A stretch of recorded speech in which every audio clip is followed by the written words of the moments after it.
Estamos a favor de la ratificación del artículo 98. El órgano que debe seguir calificando es el Consejo de Administración Legislativa, eso sí, estableciendo un plazo, como lo dije anteriormente, para que empiece a correr una vez que se presenta la denuncia. Propone soluciones para la investigación de accidentes aéreos desde la obligación del Estado y las adecuaciones a las normas. Televisión Legislativa presenta TVL Noticias Dominical con Tatiana Sonel-Hosmer. ¿Qué tal amigos? Bienvenidos a la emisión dominical de TVL Noticias. Hoy es domingo 17 de febrero de 2019. Como siempre, un saludo a quienes nos miran por el canal 42 en Quito y también a través de nuestro sitio web tvl.asambleanacional.gov.es. Además, recuerde que estamos a nivel nacional por la radio de la Asamblea. Empezamos con el resumen de noticias de esta semana. Asamblea en pleno.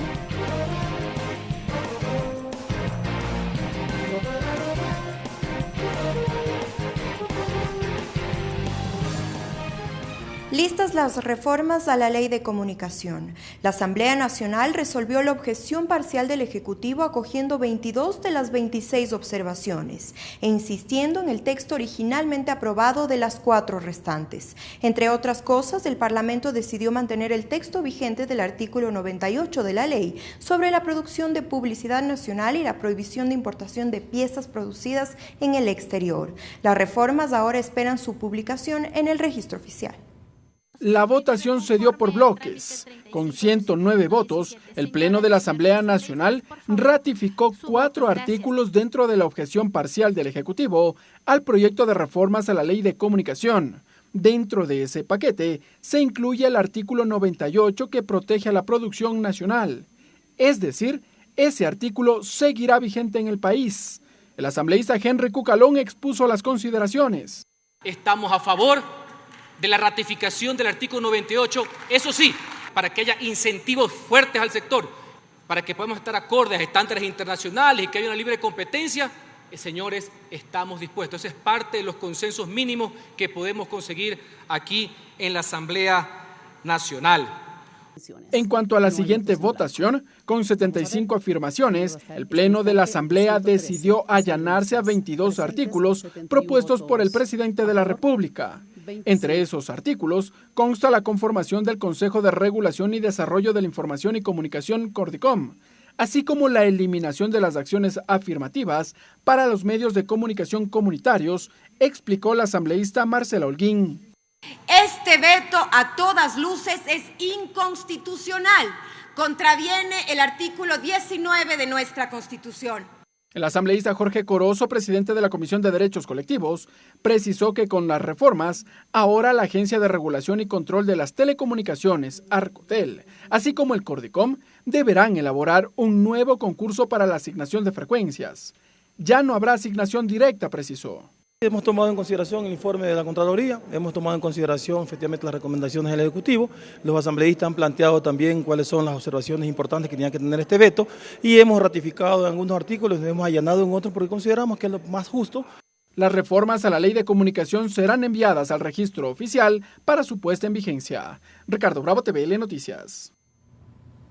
La Asamblea cerró el primer debate del proyecto de reformas a la Ley Orgánica de la Función Legislativa, la creación de un comité de ética, la tipificación de nuevas infracciones y el número requerido de votos para la destitución de un legislador fueron los puntos más discutidos por los asambleístas. La propuesta de un comité de ética con competencia únicamente para conocer hechos denunciados que incurran en destitución de los asambleístas fue uno de los temas de mayor análisis durante el primer debate del proyecto de reformas a la Ley Orgánica de la Función Legislativa. Marcela Guiñaga, ponente del informe. ¿Qué se plantea? Que sean 5 miembros que la constituyan. También otra de las propuestas que no fueron incluidas en el informe, pero que debería ser parte del debate, es cómo se eligen esos miembros, por qué tiempo, cuándo pueden ser revocadas su elección o selección para este comité y también quién puede presidirlo.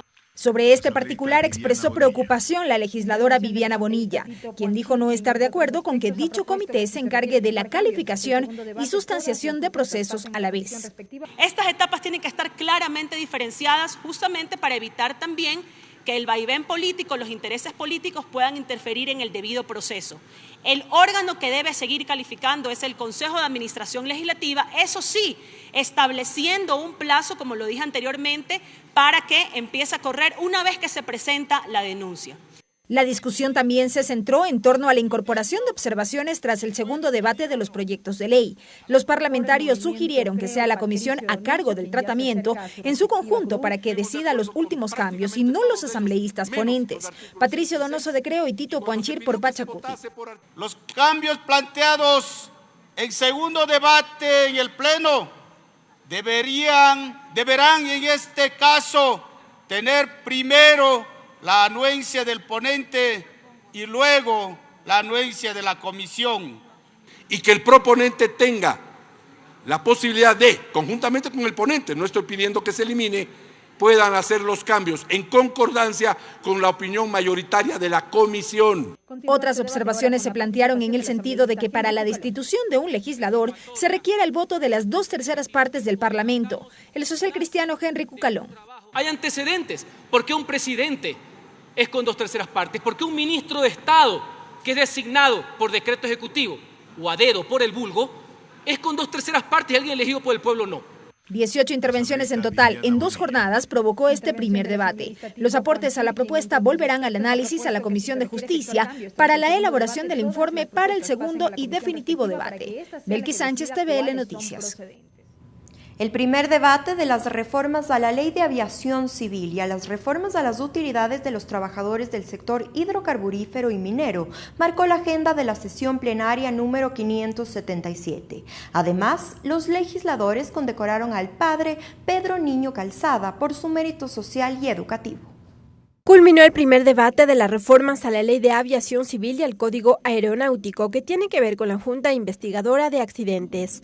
Los legisladores destacaron que con las reformas las mismas fortalecerán su independencia, autonomía y, por ende, las respuestas en los accidentes aéreos. Si bien forma parte y está adscrita a la Dirección de Aviación Civil, no es una dependencia más de la Dirección de Aviación Civil, es todo lo contrario. Tiene que tener autonomía, tiene que ser independiente para que pueda llevar estos procesos con absoluta transparencia y claridad. Por lo tanto, el proyecto que se debate hoy en este Pleno propone soluciones para la investigación de accidentes aéreos desde la obligación del Estado y las adecuaciones a las normas que nos exige el Consejo de Organización de Aviación Civil Internacional, del que somos suscriptores y miembros. Asimismo, el Pleno de la Legislatura debatió en primera instancia las reformas a la Ley Orgánica sobre el porcentaje de utilidades para los trabajadores de los sectores hidrocarburíferos y mineros. El documento dispone que las empresas, incluidas las que se dedican a la explotación de recursos naturales no renovables, reconozcan a sus trabajadores el 15% de las utilidades líquidas, pues en la actualidad las empresas del sector reciben el 3% y la diferencia se paga al Estado y a los gobiernos autónomos.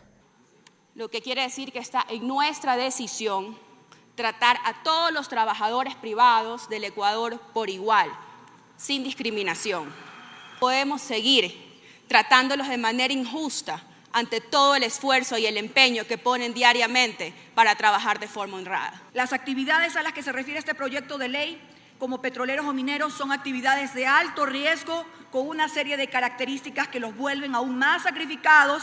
Por eso, esta asamblea debe demostrar ese apoyo para que ellos puedan cobrar sus utilidades líquidas sin que el Estado se siga llevando la parte que les corresponde. Previo al debate, el Pleno de la Asamblea recibió en comisión general al presidente del colectivo Va por Ti Trabajador Petrolero, quien expuso a los legisladores la lógica de su trabajo y los sacrificios que este implica, por lo que dijo es justo que se reconozca la totalidad de sus utilidades. El trabajador petrolero tiene una personalidad fuerte. Su trabajo requiere de alta preparación técnica, concentración en la tarea y fortaleza para convivir, en el mejor de los casos, la mitad de la vida lejos de sus seres queridos. Por otra parte, y en la misma sesión, el Pleno de la Legislatura otorgó la condecoración Dr. Vicente Rocafuerte a los méritos social y educativo a Pedro Niño Calzada, director del Instituto Radiofónico Fe y Alegría, fundación que permite a miles de personas culminar sus estudios. Lorena Espinosa, TVL Noticias. Es momento de una pausa, pero enseguida continuamos con la información. Regresamos con TVL Noticias Dominical luego de la siguiente pausa promocional.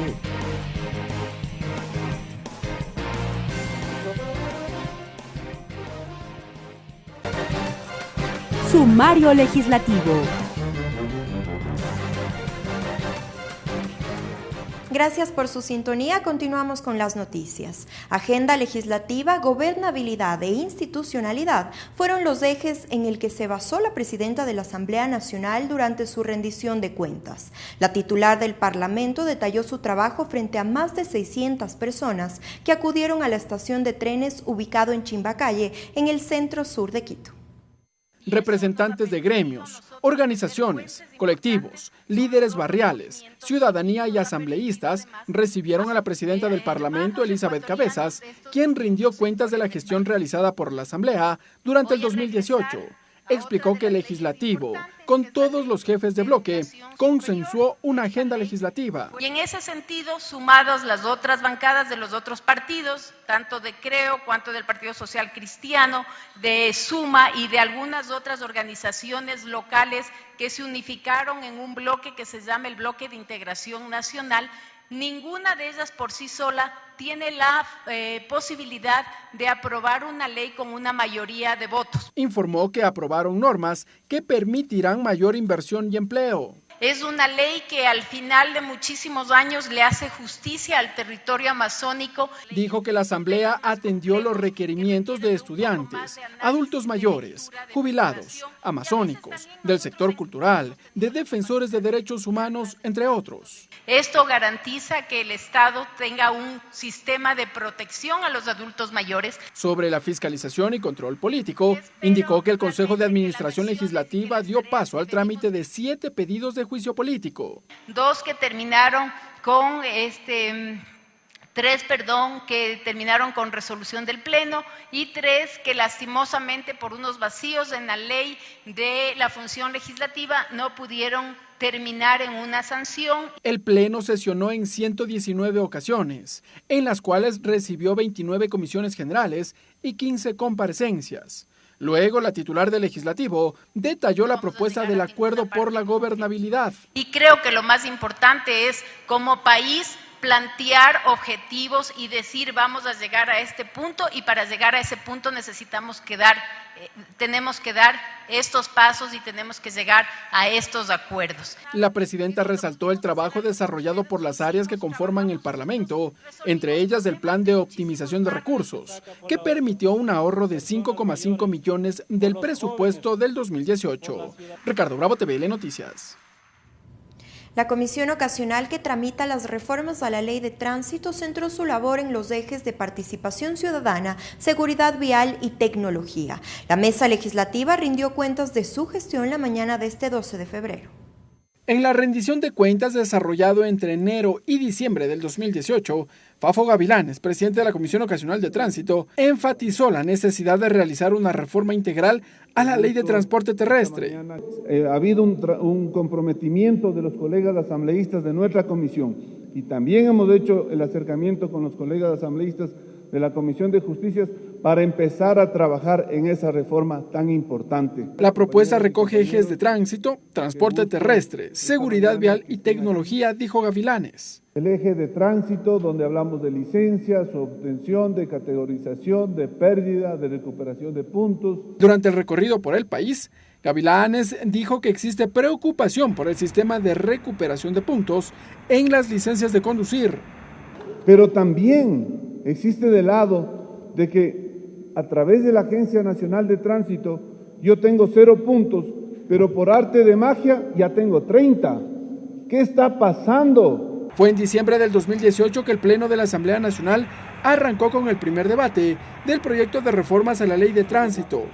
En 2018 la comisión realizó 39 sesiones, 30 mesas técnicas, recibió a 68 autoridades y 62 representantes de la sociedad civil. Ricardo Bravo, TVL Noticias. El Consejo de Administración Legislativa solicitó un informe a la Procuraduría de la Legislatura para que indique el proceso a seguir tras el pedido de destitución del asambleísta Germuy Calle por parte de la Contraloría. El legislador manifestó que se defenderá en el Tribunal Contencioso Administrativo, donde se encuentra su impugnación. Tras conocer la resolución de la Contraloría General del Estado sobre la destitución del asambleísta de Chimborazo, Germuy Calle, el Consejo de Administración Legislativa resolvió solicitar a la Procuraduría de la Asamblea un informe jurídico del proceso de ejecución, pues al momento existe un procedimiento de impugnación en el Tribunal Contencioso Administrativo. El artículo 48 de la ley de la Contraloría es absolutamente claro y establece que mientras no esté ejecutoriada la resolución, no surte efectos jurídicos. Esto quiere decir que si existe un recurso interpuesto en la función judicial, como de hecho lo existe, entonces no puede surtir efectos.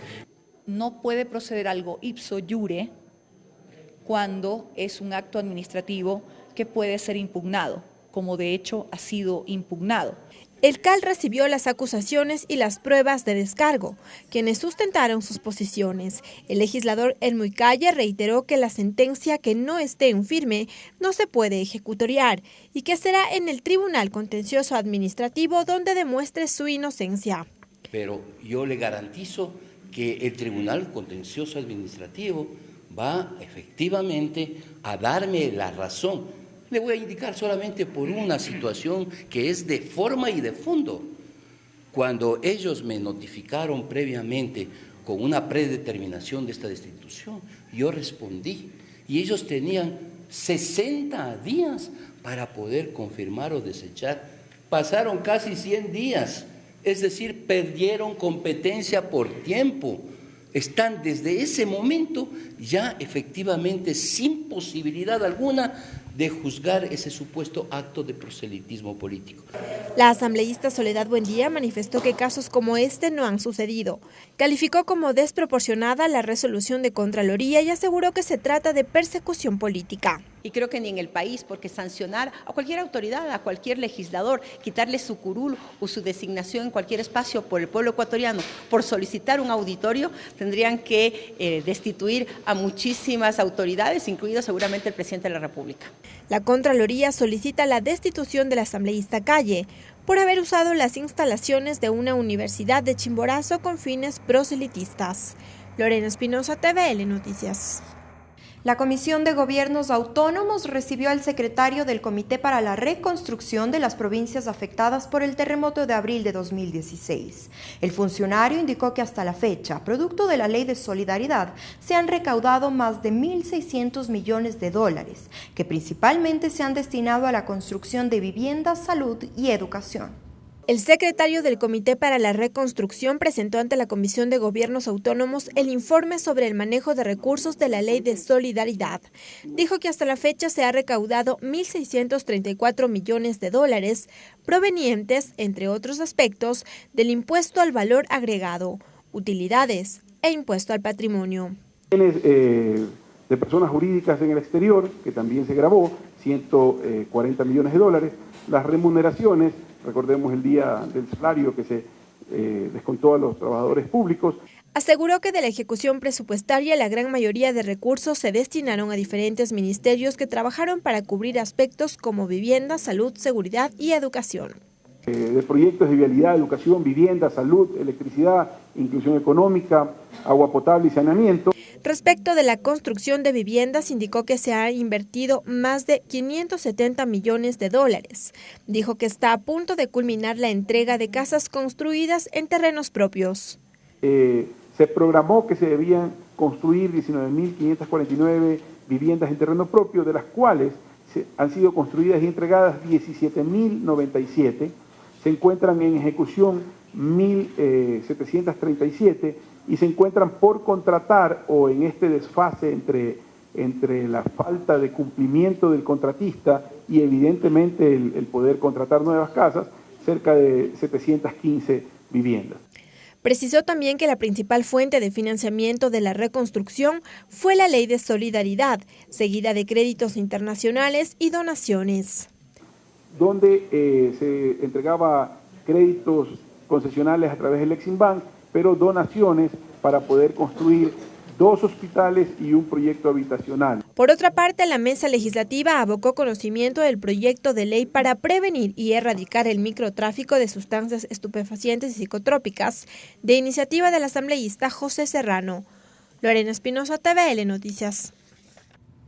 La Comisión de Participación Ciudadana recibió a los miembros de la Asociación de Excombatientes del CENEPA, quienes denunciaron que 103 de sus integrantes no han sido considerados entre los beneficiarios de la Ley de Héroes y Heroínas. La mesa prevé plantear al Pleno de la Asamblea que se analice la situación y no descarta impulsar reformas legales.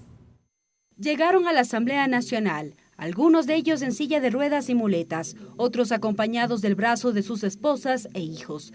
Se trata de la Asociación de Excombatientes del CENEPA, enfrentamiento bélico ocurrido en el lado oriental de la Cordillera del Cóndor cuando Fuerzas Armadas de Perú y Ecuador se enfrentaron.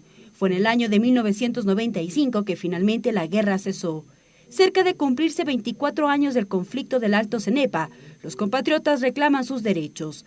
Carlos Cervantes, presidente de la asociación, señaló que al momento 103 excombatientes fueron sacados de la lista para el reconocimiento como héroes, sin que puedan acceder a los beneficios que por ley merecen. Y se han acogido a todos los beneficios que contempla la segunda disposición final de la Ley de Héroes y Heroínas Nacional. Lamentablemente, de la nómina, vuelvo y repito, fueron excluidos 103 personas. Luego fue el turno de César Banda, abogado de la asociación, quien fue crítico al accionar del Estado en favor de estos héroes. Precisó que emprenderán juicios penales por desacato, falsificación de documentos y complicidad de autoridades que han ocultado información de los verdaderos héroes que deben acceder a estos beneficios. Sustracción de documentos, falsedad ideológica, porque desaparecen nuestros documentos para no darles trámite, a pesar de que conste en el sistema Kipux el ingreso de los documentos. La presencia de los excombatientes del CENEPA generó reacciones de los asambleístas. Incluyan a los 103 excombatientes marginados. No se puede marginar a nadie que puso su vida, que le puso el pecho a las balas para defender la integridad territorial ecuatoriana. Vamos a tener que preguntarle al general Paco Moncayo, a lo mejor nos estará recibiendo él. Vamos a preguntarle. Pero no solo fueron ellos quienes se sumaron al apoyo a los excombatientes, sino también Alicia Durán Ballén, hija del expresidente de la República Sixto Durán Ballén, quien contó una anécdota de su padre en la guerra. Y el soldado alcanza a ver y abre los ojos así enormes porque no se imaginó ver a su presidente en ese momento frente a él y se incorporó con mucho dolor y se paró y se puso así y dijo: presidente, no dimos ni un paso atrás. Y eso nos quedó a nosotros. La situación de los excombatientes será puesta a debate ante el Pleno.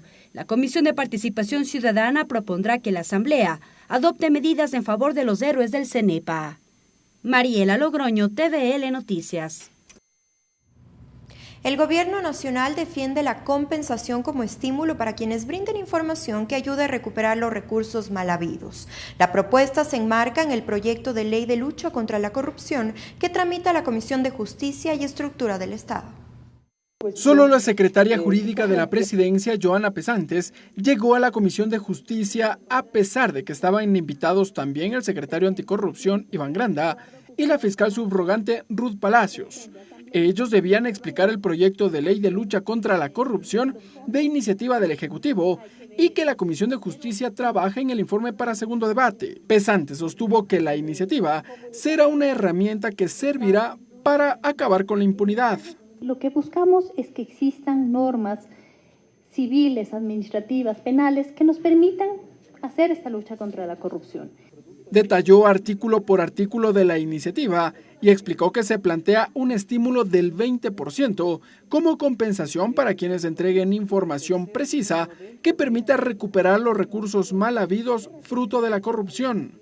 Porque si usted, no sé si lo conozca o no, pero en el caso de la recompensa a los más buscados, nunca lo ha pagado la Fiscalía, lo ha hecho el Ministerio del Interior. Sobre este punto, los legisladores discreparon. Y si el denunciante no entrega información verídica, si se trata de un engaño, ¿qué pasa con eso? ¿Por qué se llegó a 20? ¿Por qué no es 14? ¿Por qué no es 15? ¿Por qué no es 18? ¿Por qué no es 25? O sea, ¿en qué momento procesal o no procesal o antes? Porque yo lo que vi de su diapositiva, esta es una compensación extra procesal. Joana Pesantes indicó que en otros países ya se aplica el monto del 20% de la cantidad del dinero por ser recuperado. Y hemos visto que es un porcentaje que a nivel mundial se puede considerar como un porcentaje, diríamos así, que a quien va a otorgar esa información y todo, le puede ser, digamos así, tal vez le puede interesar con porcentajes así. Con porcentajes menores no se ha tenido buenos resultados. La Comisión de Justicia trabaja en la construcción del informe para segundo y definitivo debate del proyecto de ley. Ricardo Bravo, TVL Noticias. Este 12 de febrero se conmemoró el primer día de la región amazónica. El asambleísta Jofre Poma es el proponente de esta resolución que busca reconocer el aporte de esta región al desarrollo del país, exhortar a las autoridades a cumplir con la ley amazónica y homenajear a todos los habitantes de esta región. El 12 de febrero se conmemora el Día de la Región Amazónica. Así lo decidió el Pleno de la Asamblea Nacional la semana pasada cuando aceptó con 102 votos la resolución del asambleísta Jofre Poma, que exalta y reconoce el aporte de este sector al desarrollo del país. El proponente de esta iniciativa y asambleísta por Sucumbíos, Jofre Poma, saluda a la región amazónica en su día y reconoce la importancia de recordar el aporte que ha hecho esta región. Hoy, 12 de febrero, celebramos lo más bonito que tiene el país, la belleza de las nacionalidades, la gente en la Amazonía ecuatoriana. Enviamos un saludo muy cariñoso a toda nuestra gente a que reivindiquemos nuevamente ese compromiso para seguir trabajando por esta región llena de desafíos, llena de retos. Desde la Asamblea Nacional, con leyes como la ley amazónica, ley fronteriza, ratificamos el compromiso de trabajar por ustedes siempre, nuestros bellos compatriotas amazónicos. Felices fiestas, feliz Día de la Amazonía Ecuatoriana. Esta propuesta además reconoce a las nacionalidades y pueblos indígenas no contactados como los Tagaeri, los Taromenane y los Oñamenane y a todos sus habitantes. También exhorta a las autoridades que comprenden el sector público y los gobiernos autónomos descentralizados para que cumplan las disposiciones establecidas en la Ley Orgánica para la Planificación Integral de la Circunscripción Especial Territorial de la Región Amazónica. Y formula además un llamado a la función ejecutiva para que se disponga a izar la bandera nacional en esta fecha como justo homenaje a esta región del Ecuador. Tatiana Sonnenholzner, TVL Noticias. Y así llegamos a la parte final de TVL Noticias de Emisión Dominical. Que tenga un excelente inicio de semana. Nos vemos el próximo domingo. Televisión Legislativa presentó TVL Noticias Dominical.